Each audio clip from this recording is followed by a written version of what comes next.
A little disappointment in his response. Most people, he said, maybe the morning with a toothache, then see the dentist. But it's not a bad idea. He said, we'll pass it on. I didn't think he really would, but I liked the guy. He had a look of common sense about him, something not seen too often these days. Age problem. All right. Then the female staffer smiled and asked any aches or pains of the body below mine or mouth. She looked hopeful that I had some kind of problem. Well, I said, only a kind of pain in the butt, I said. You see, I was at a poetry reading up the street, and hold it right there, said the male staffer, his hand held high like the stop sign of a crossing guard. Poetry is like smoking cigarettes. It's bad for your health, and it's not going to make you happy. I know. I once went to a poetry reading, and I was depressed 4 weeks afterwards. So did I, confessed the female staffer, looking down. I even started writing poems and screwing up the courage to read them in public. Thank God I got control of myself. You have to be strong. I know that, I said sheepishly, because I'm kind of addicted. Yes, yes, said the male staffer. I know all about that. We have an addiction program here at the facility. I can give you the brochure. I took the brochure and headed back up the street, and guess what? The second feature was just beginning. It was by a lively young woman talking about her vagina. I was not sure how happy that was going to make me, but it was more promising than my peephole clogged gutters with half-eaten hot dogs, which I really did not think was my fault. Yay! There we go, Louis!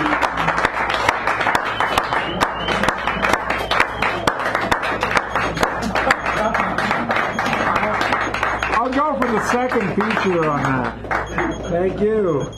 All right. Now, I could be wrong in this. I have been so wrong so many times in my life that this wouldn't be surprise me if I was. But I believe the next breeder is a first timer at this mic. So, Lourdes, come on up here. Let's do the thing here.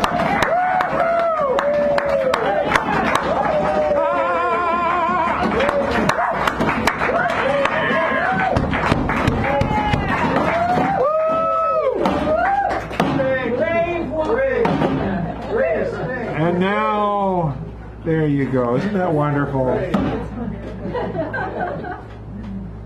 Don't be shy. We're not. Good evening. Buenas noches. Buenas noches. I'm just gonna dive in.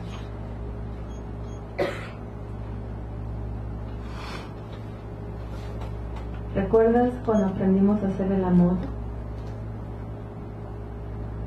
Ahí en la cueva, donde el ojo del labio se duerme, las cáscaras de limón entre tus labios, el callo de la cosecha rompiéndose entre las dos, y recuerdas que tu ombligo se hundió.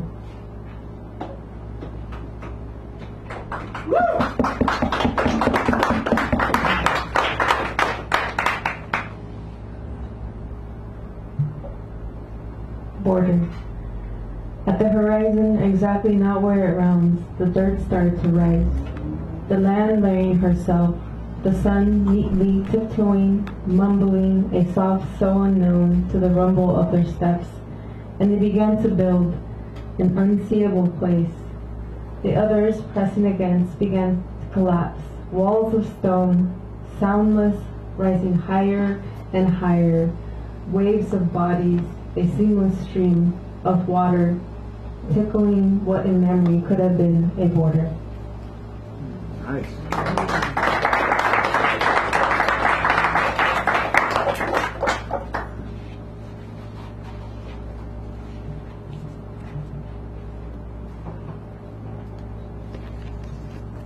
Migrant 3. I swear to you that they did come, that they are here. I saw them, at least I felt them. The rain collapsed hard that day, and so did the horizon, but they stopped by. Their bodies were everywhere. I heard their babies crying. They were wrapped in blanket bundles with wide brown eyes. I swear this to be true. I can feel them. It is as if my world went into theirs. No, no, no. That's wrong. They went into mine. Into ours. They smell of orchard and gun dust.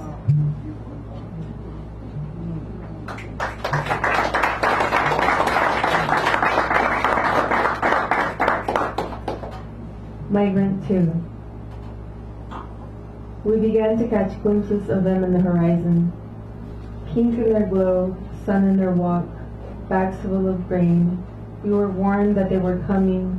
They would arrive, request to only have a sip of our water.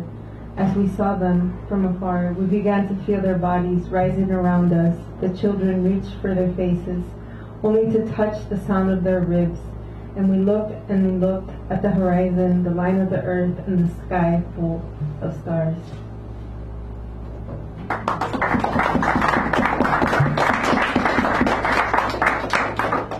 Migrant 1.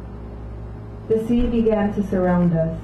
The further out we went, we discovered the horizon pink in her nature, the mouth full of salt breathing, a white glow. We started to uncover faint bodies, our tongues tasting where the rivers entered the sea. With the seaweed flowering us, we entered into the glow, rubbing each other's eyes with the tip of our thumbs, dusting away life, only to hear the sound of heart, a womb-like movement.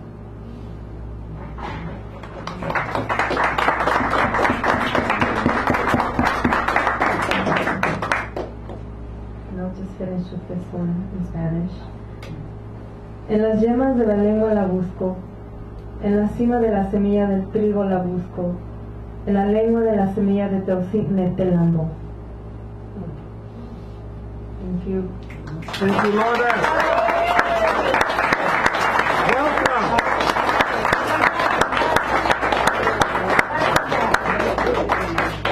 All right. David Jansen as the fugitive.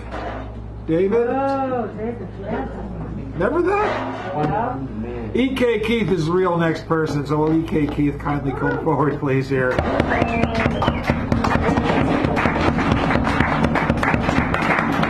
How you doing, Sylvia? Oh, Sylvia, welcome back. Welcome back. Oh, I heard myself on the microphone. That really turned me off. On.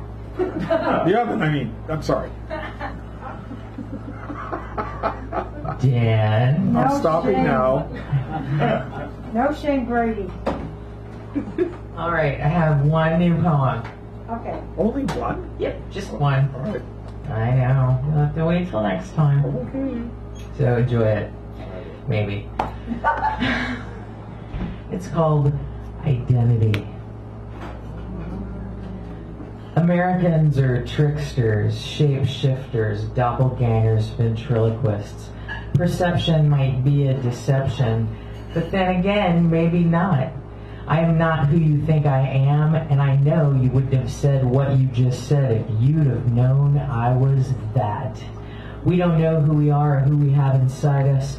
No guidance from our family who survived. Tricksters, shapeshifters, doppelgangers, and ventriloquists. Passing is survival, and mothers will lie to protect their children. And if you can camouflage your child in skin privilege, you will. You will close your eyes, child, and wake up white. A sleeper unaware, you're American. A trickster scheming, shapeshifter passing, doppelganger matching, ventriloquist echoing the dream that conceals who we are, the dream that reveals our society. We are not yet who we claim to be. Here. Thank you. Okay. Thank you.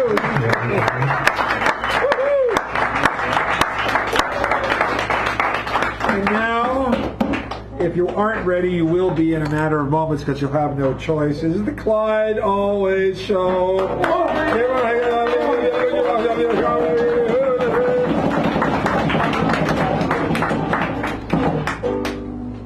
Ladies and gentlemen, boys and girls, come on, step right up, folks. Want to grab yourself a front row seat before they're gone, and they're going fast. You know what it is this?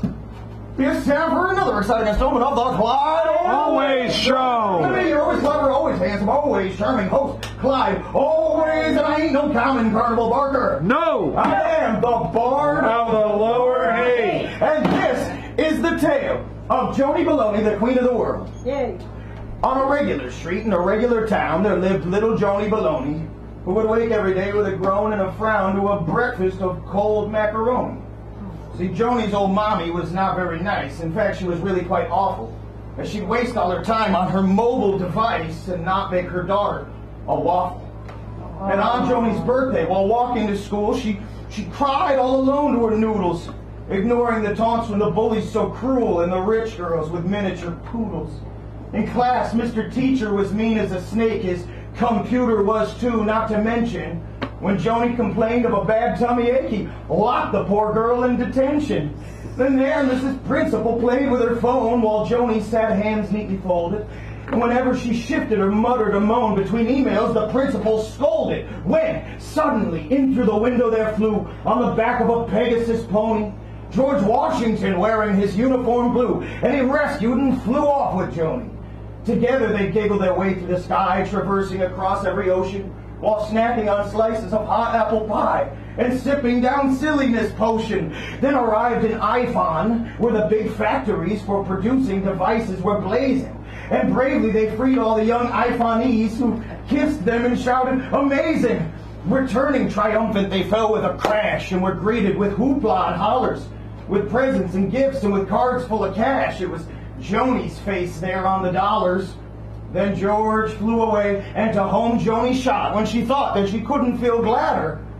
"Happy birthday," said Mommy. "The iron is hot, and I'm nearly done whisking the batter." Thanks, everybody. Let's turn it along to the King of the World.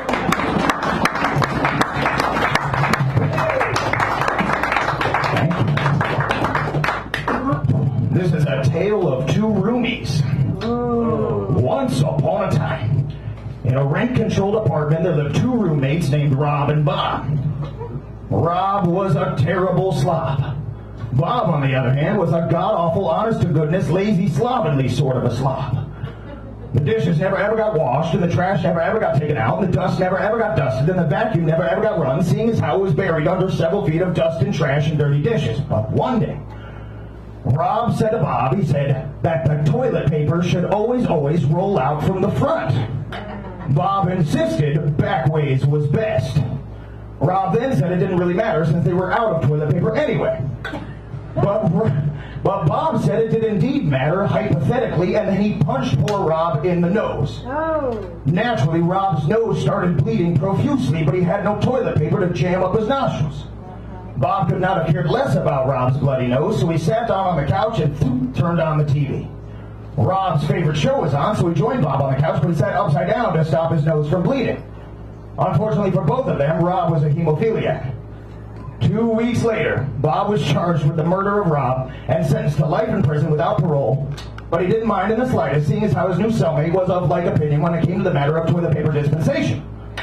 Rob and Bob's former landlord has since retired to the coast of Belize, where he lives like a king of kings. The end. Thanks, everybody, and last up tonight. Rob and Rob. Wow.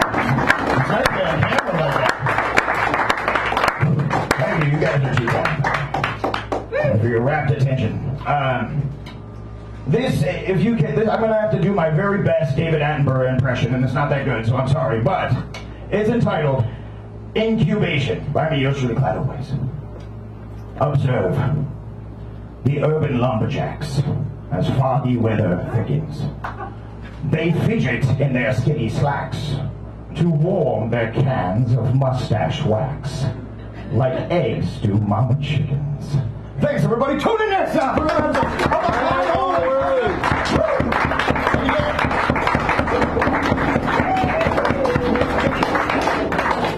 All right.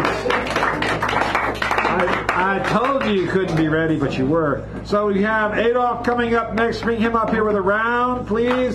We got Hal, Eddie, Bruce, and Owen.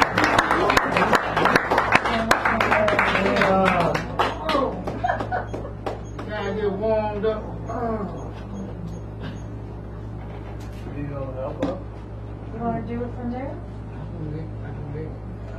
Just have to get warmed up from sitting so long. So long. But I make it. Now that was just as hard to do after that guy there. Yeah. Well, you know, as it is. That's it. You're there. Yeah. You're naked. No. I'm gonna stand up. So we got I got 5 pounds. And I think I can make it within the time frame. If y'all can hold y'all applause until the end. Okay. All right, here we go. Oh, you better get to the mic so they might not be able to hear you there. There you go. There you go. Now we're here. All right. Wind blow. Wind blow through. Blow, blow through. Wind blow. High tops here, there. Ready walls. Wind blow. Howling, grooving, singing too. Like mountaintop. Who?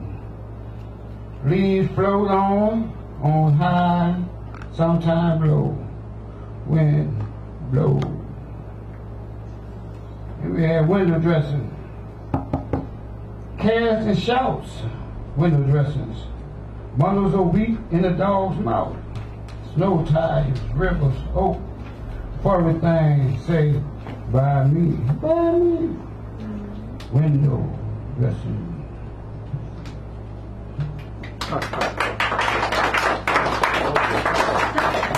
When evil dropped.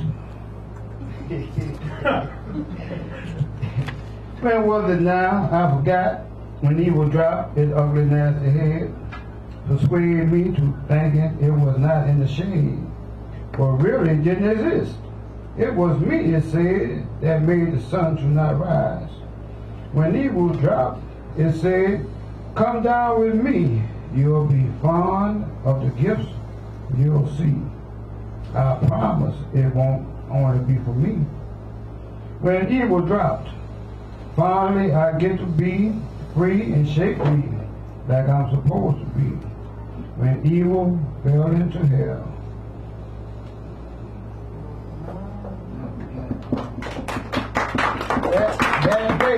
That day, children in life boo-hoos, finishing last only cause it brings the truth.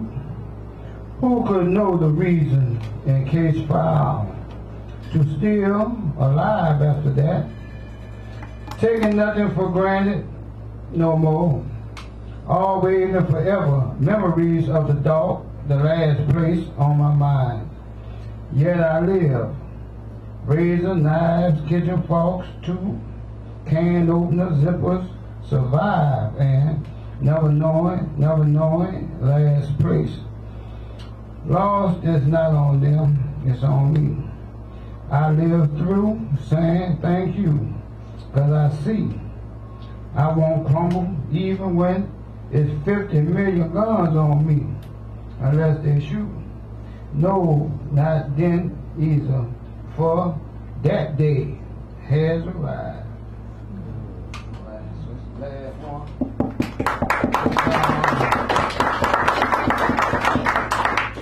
How are we?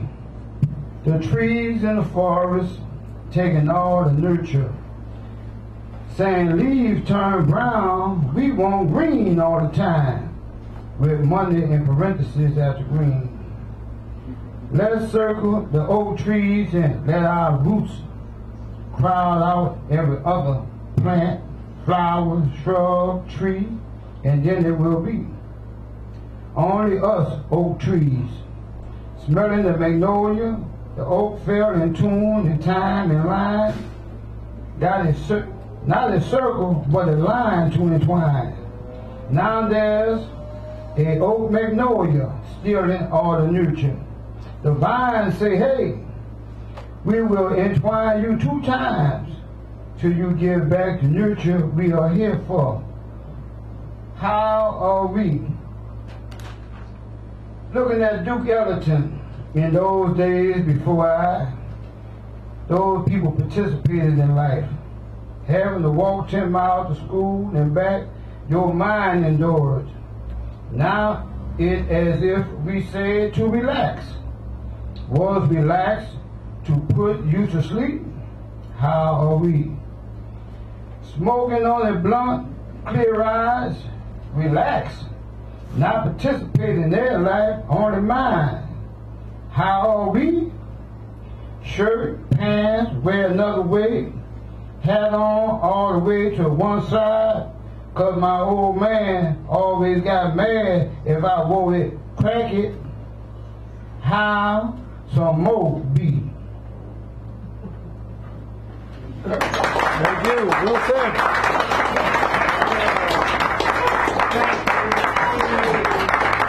Madoff, thank you. And now the tender mercies of Hal Robbins. Give him a round as he comes up here, please. We got Eddie, Bruce, and Owen. The tender mercies of the wicked are cruel, they say.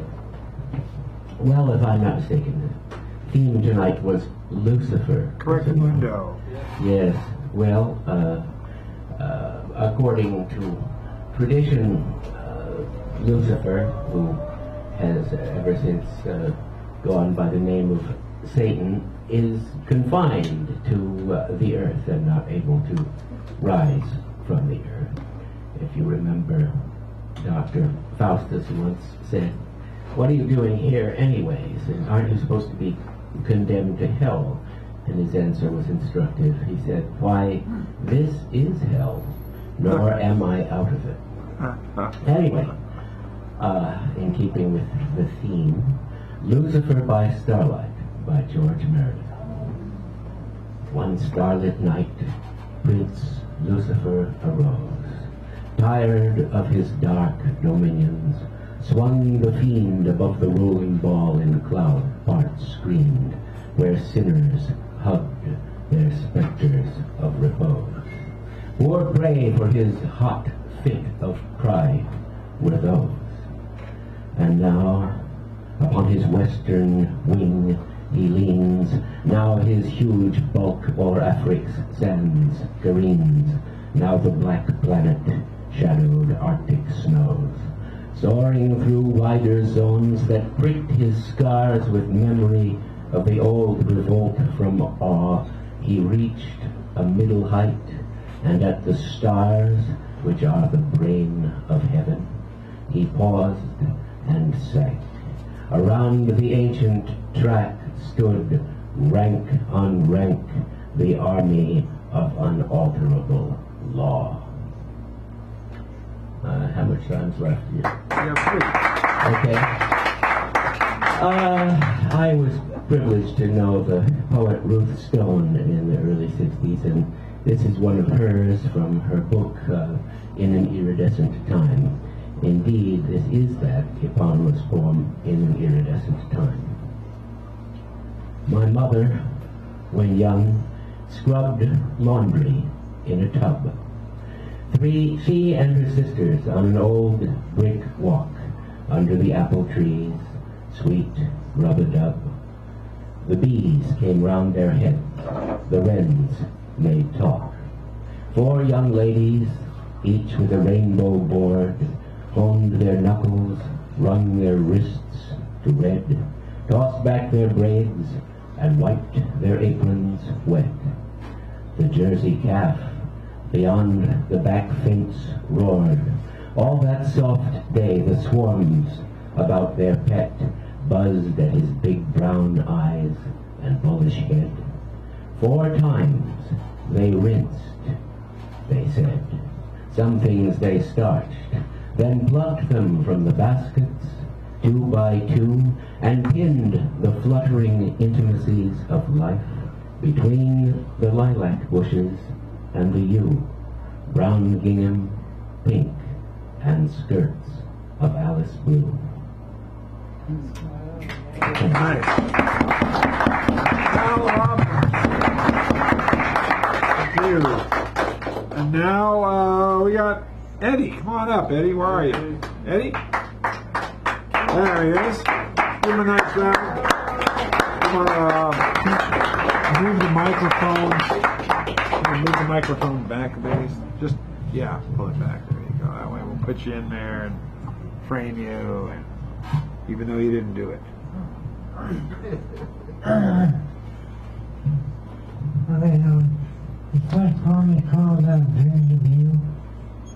If I could have 1,000 dreams and just one would come true, I concentrate on one the most, the dream I have of you. I guess it's just my frame of mind, but the picture seems so clear. I feel a loss of self-control whenever you are here. I feel that you and lovers feel when Cupid pulls his bow, and I know the pain one can't explain to be the only one to know. If I could have 1,000 dreams and just one would come true, I would hold it down with all my might, the dream I have of you. If you could have 1,000 dreams and I was part of one, your single dream would surely mean much more than you have none.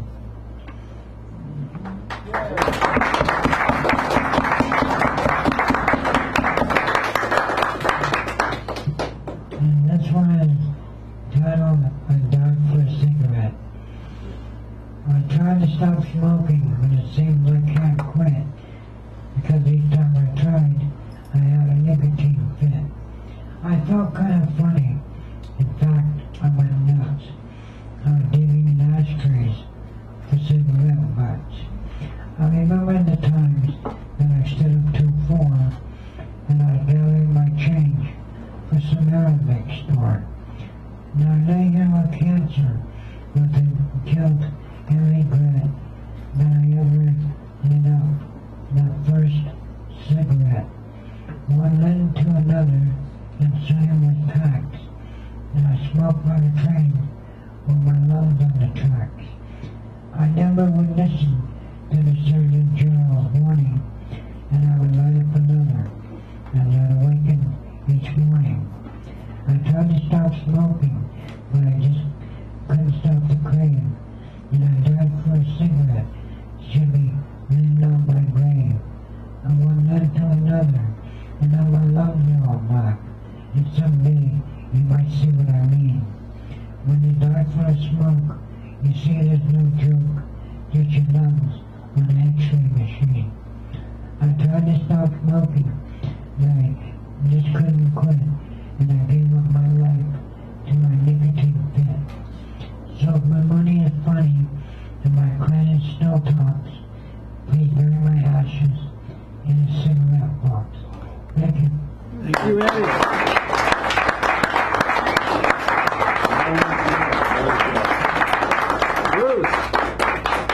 Bruce and then Owen, our Kintrick Dozer, Super Duper Bulldozer, will take care of these fine, fabulous prizes designed with your minds in mind. There you go. Thank you. There we go. I have a voice that is somewhat damaged by surgery, thyroid surgery, and I'm scheduled for an operation in a couple weeks. And I'm thinking, do I want to risk another surgery? I haven't made up my mind. So let me do a piece here. Anyway, let me put this down for 1 second, please. A Nigerian friend said to me, he's been here since the early 80s, what do you think about police shootings? This led to a couple of poems.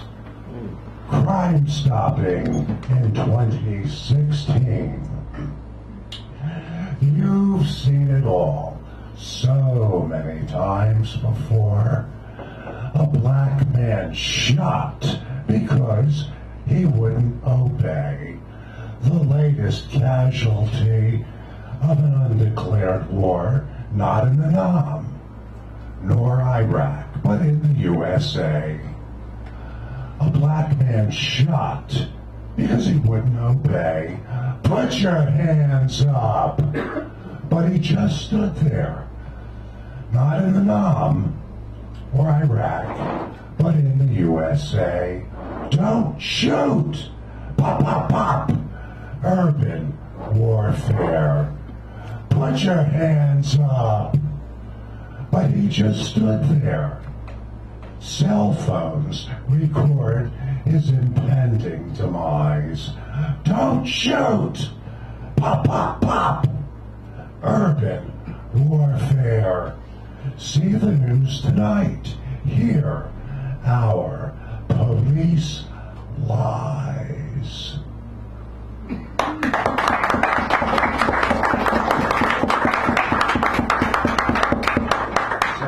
My Nigerian friend who's been here to answer, he was a little bit more shocked by this one, which I'm setting you up for something pretty awful. This is frat house cooking. in 1968. Let's call this the education of a suburban white kid. In 1968, I worked as a student waiter in a science-based Berkeley frat house with a gray-haired cook, our Mildred. I loved her pork chops. I gained 2 inches on my waist. Future physicists burped, and they scraped their plates. When Mildred called in sick for 2 days, we understood. We grieved for Dr. King. We learned how to cook our food. In 1968, America rioted. Mildred got a TV for consolation. Dr. King, no! Then Bobby. What was wrong with our country? Nobody asked Mildred, though she was an African American. She looked so sad. Surely, I knew why. One day she told me about a 1930s boyfriend who dared to go to Mississippi to visit family. No! He got lynched. No! Never came back. To Mildred, who suffered silently because she was black.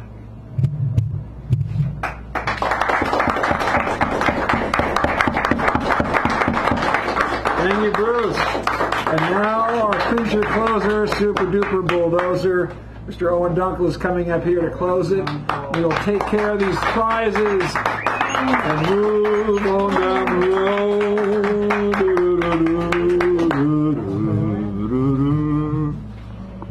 Can everybody hear me? Yeah. Is he good? First I'll read the voice of the flowers. The voice of the flowers that knew many, likable to the slow crawling of the vivid ivied vines, just like quiet varicose veins, quiet now for many centuries. The old chill, the cold rain of so many January winters, flowers with their small voices cry out this year, as they have cried out years and years before. The cold sky carves an isthmus of blue, a dashing wide swath through, the colors of the flag wrapped around the cold leaves of our evening.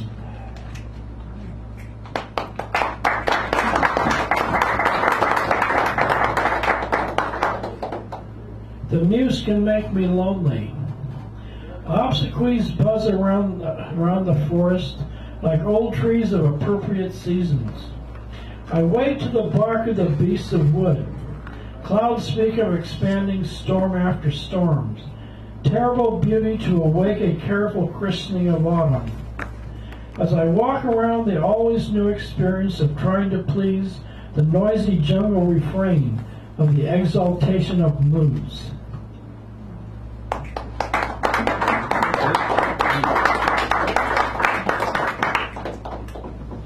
Lord Winter.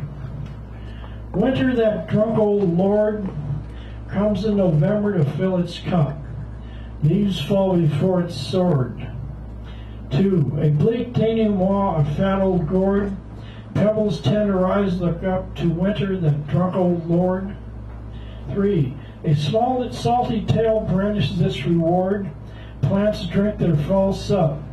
Leaves fall before its sword. 4.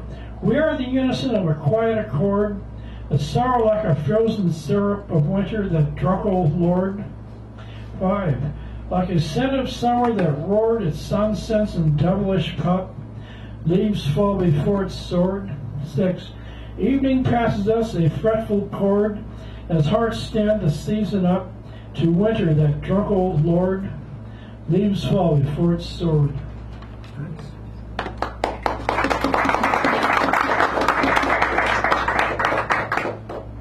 After reading Joyce, I slogged out of the library elevator, 5th floor, like a reborn Hessian, prayers, monastic music, mimetic admonitions, advice to go back to Mass in confusion after the Holy Church turned its vibrator into the archway of a mosque, the facings and steeples stretched for all times, chanting chantuses, prayer wheel, and rugged apotheosis, demanding I pray back to him, my God.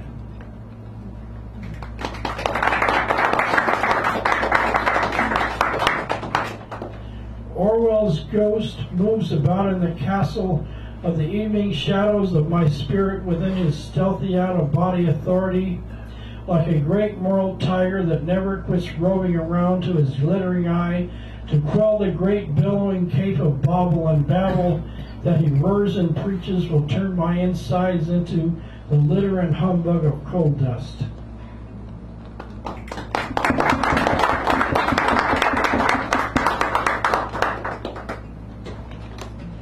A magician is a prestidigitator. My dad said that to me, and I thought it the most wonderful thing a man with a voice ever said. My mind sits down, I use the beats in a single couplet as the ebb and the flow and the beating of the beauty of my heart. Today, getting off the Elkar, I beheld the rainy crest of the wave posing as a flake, the beginning of rain flecks, as the quiet soul of a seagull's wing.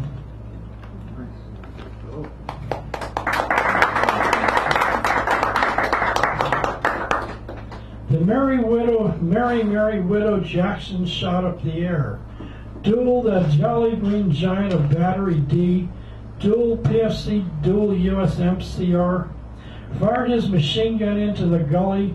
The tracer rounds lit up the night like a linear fireworks display. Duel wore a flower in his utility cap. Told me I never knock a man with a good idea. Thank you, Mr. Owen. Good night, all right.